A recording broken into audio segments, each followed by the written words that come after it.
Bryan Waite, and we are here with Dr. David Knowlton, who is an expert in Peru. He's been there many times and has done a lot of research there, and we have a few questions for him so that he can help us better orient ourselves as we prepare for our Peru trip. So, Dr. David Knowlton, thank you so much for being here with us.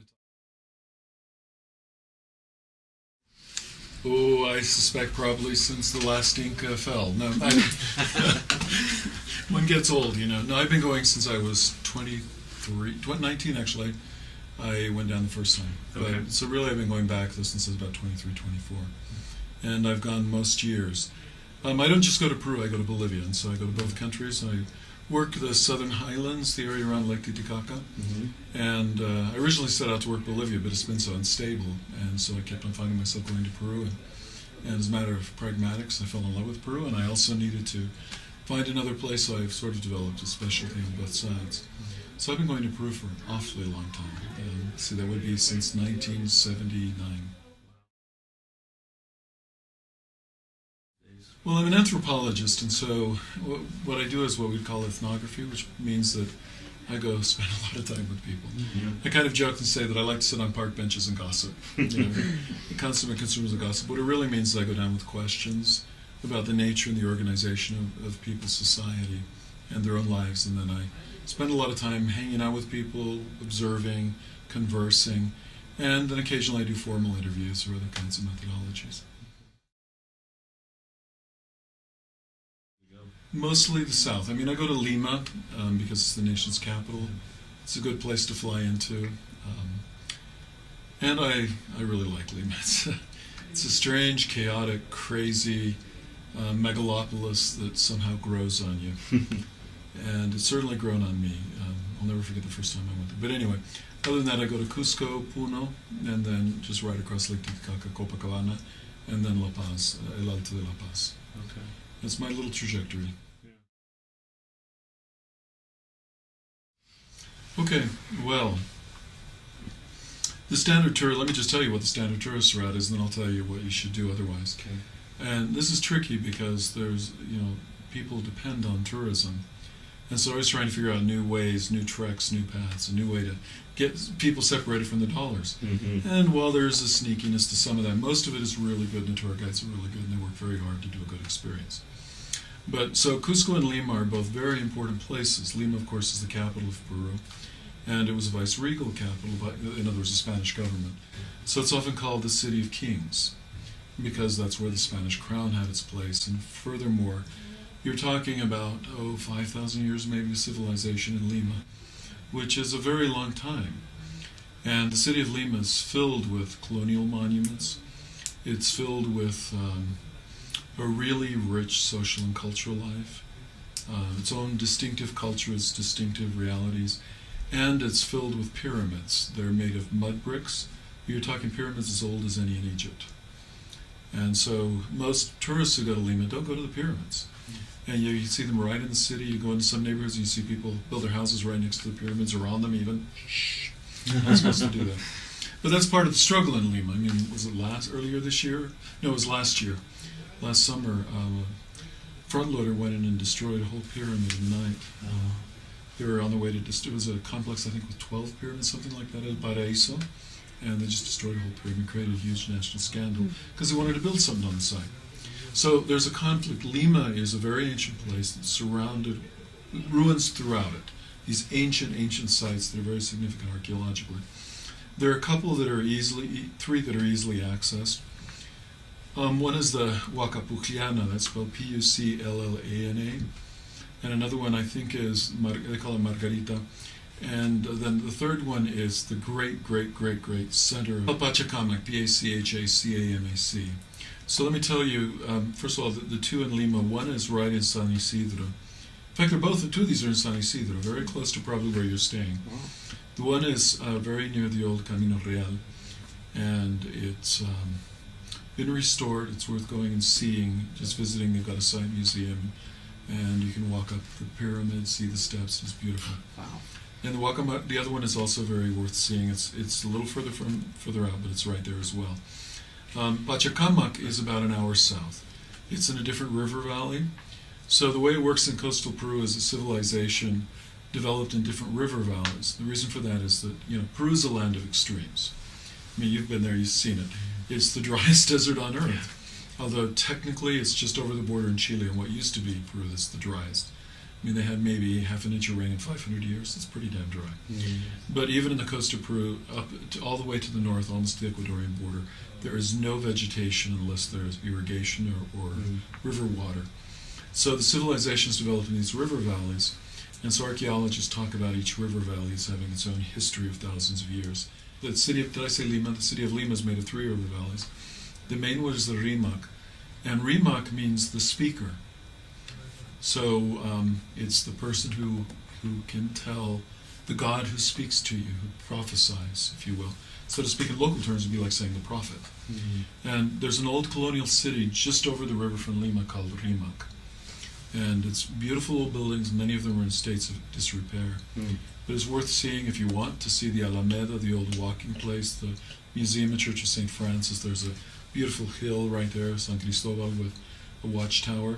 It's a little peligroso, a little dangerous, but you can, if you go up there during the day with guides, it's fine. Okay. The colonial area of Lima has mostly been restored, and it's not nearly as dangerous as it once was. It's not bad at all, but where's that at? it's by the Plaza de Armas, in the Okay. Palace of Government. Yeah. The cathedral is amazing, but that's one of the tourist things, right, where Francisco Pizarro is buried. Yeah. Yeah, and then there are other churches. There are the catacombs, Congress. You can go see the Museum of the Holy Inquisition. There is tons to see and do in Lima. Okay. I mean, just places to eat. Lima right now is one of the world's great capitals for food. And in fact, Lima, I think, has 3 of the top 20 restaurants in the world. It's known for its ceviche, among other things, which is a fresh fish dish. You can either go to the fine restaurants, believe me. You go to one of the good ceviche restaurants, and you will not believe the quality of the fish. If you like sushi or sashimi, you'll be overwhelmed. And but if you go, you can just go to the coast down by Chorrillos, a neighborhood, and sit on the coast and have them catch you the fish right out of the sea and bring it to you and slice and dice and throw it in lime juice. It's an experience in itself. I could talk to you about Lima for the rest of the day. 2 restaurants that you recommend? Yeah, well, 2 restaurants that I recommend. The really good ones are very expensive. I'll tell you which one they are. One is run by Gaston Acurio, and he's opening a new one in the Casa Moreiras. It's called Moreyra. It's a beautiful old colonial mansion, and he's got all kinds of things going on there. It's probably worth visiting. It just opened, so I don't know. Okay. But the restaurant he's put in there, the main restaurant, has been one of the top 10 in the world. It's called Astrid and Gaston. And then another one would be the Central, which is just a little simple restaurant in Miraflores from the outside, but the food is considered among the best in the world. So. Cusco. So Cusco is very different from Lima. Lima's in the driest deserts on Earth. Cusco is up in some of the tallest mountains on Earth. So this is part of the drama of Peru. Right off the coast rise, not very far, just within miles of the coast rise some of the world's tallest mountains. So there's like a wall of the Andes. They're cut by river valleys. Cusco then is on the other side of a high plateau, and where the rivers start dropping down to the Amazon. So, not only does Peru have the driest desert, coastal desert, it has these very high mountains, and then it has some of the immense Amazon jungles. So Cusco is in a river valley that drops down towards the jungles. The Guatanay is the river name, then it goes into Vilcanota, becomes Urubamba, and so on, down into the Amazon. It's in the headwaters of some of the headwaters of the Amazon. Cusco also has its very ancient history of civilization, but it's mostly known for the Incas, who arose in the latter part of the 14th century, early 15th century, and by the time the Spanish came in the 16th century, they had conquered or dominated everything from southern Colombia to the middle part of Chile and the middle part of Argentina. So they had created one of the biggest empires ever known to humanity. And it was unbelievably well developed. They'd integrated the people of the coast.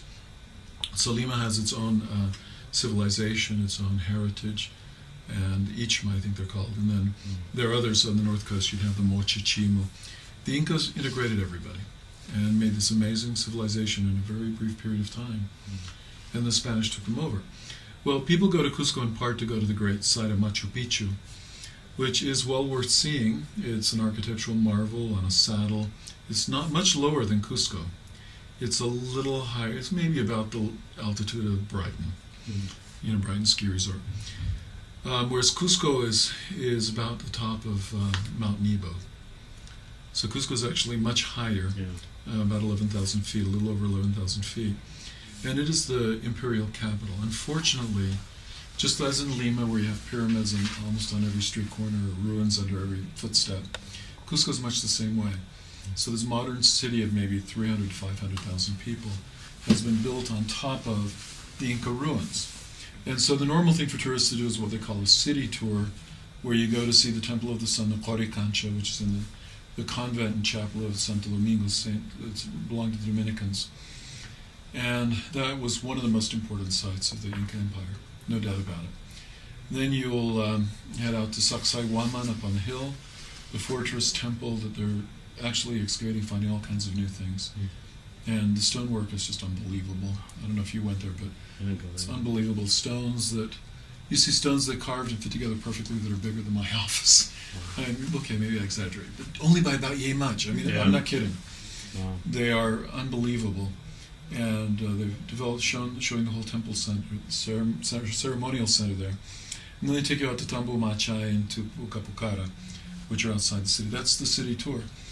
But every street in Cusco, in the colonial part, the old part, is filled with stuff. And even outside of that, there's things. So, your students are going to be working at the University Andina. Near there is a neighborhood called Marcavalle. It's the neighborhood right before you go into San Sebastian.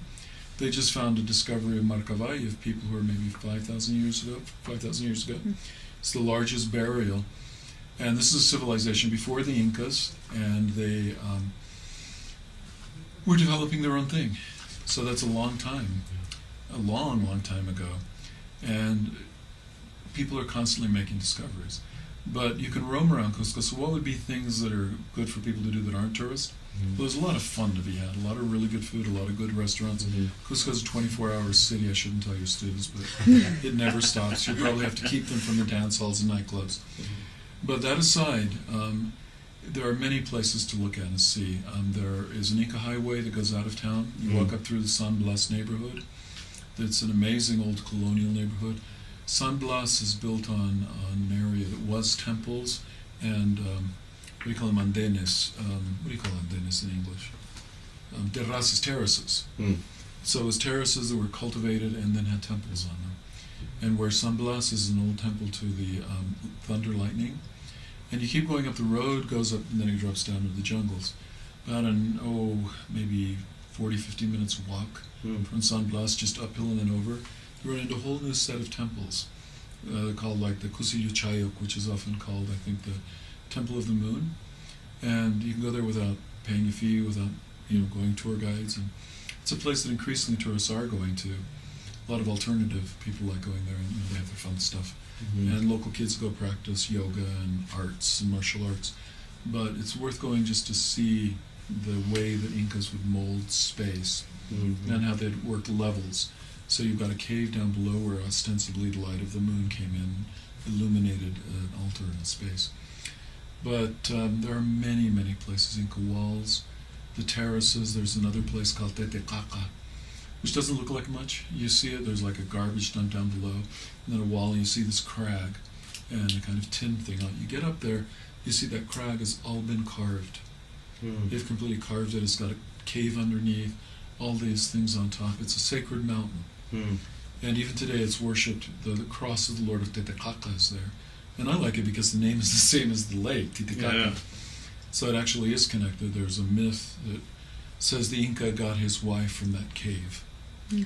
Very ancient myth. So anyway, you can see it, but you need to walk around Cusco and kind of imagine this amazing royal city that was equivalent to anything you can think of Rome. Although the Spanish went out of their way to destroy it. And so you just see the fragments, the pieces. That's why people go to Machu Picchu. And I actually think tourism's done poorly in Cusco because they ought to emphasize much more in Cusco and its magnificence. And instead they're emphasized Machu Picchu. And Machu Picchu is well worth it. There are other sites that are wonderful too, many things around to do. And your students are probably going to want to try guinea pig because it's one of the standard Cusco foods. Although many of them go, ew.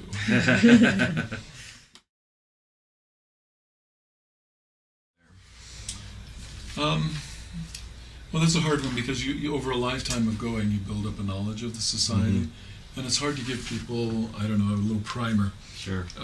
But Peruvians are among the nicest people on earth. When you're an outsider, when you live there like people everywhere else, they say in Spanish, en todas partes cuestionadas, which means there are problems everywhere. Sure. But they're among the nicest people on earth. Whether you speak Spanish or not, they're going to go out of their way to try to talk to you, to make friends with you, to become open. And in Cusco, you're going to have all the, if you got young women on your tour, all the young men are going to try to sweet talk them. And you're going to figure out, use all their English, even if it's only 3 words. And if they're young men, the girls are going to try to sweet talk them. It's going to work both ways. And, it's not always interested. Often it's disinterested. There's a very great generosity and a genuineness. But part of what the people of Cusco are about is showing their heart. They're what they call sonco in Quechua. And their ideal is that people reciprocate.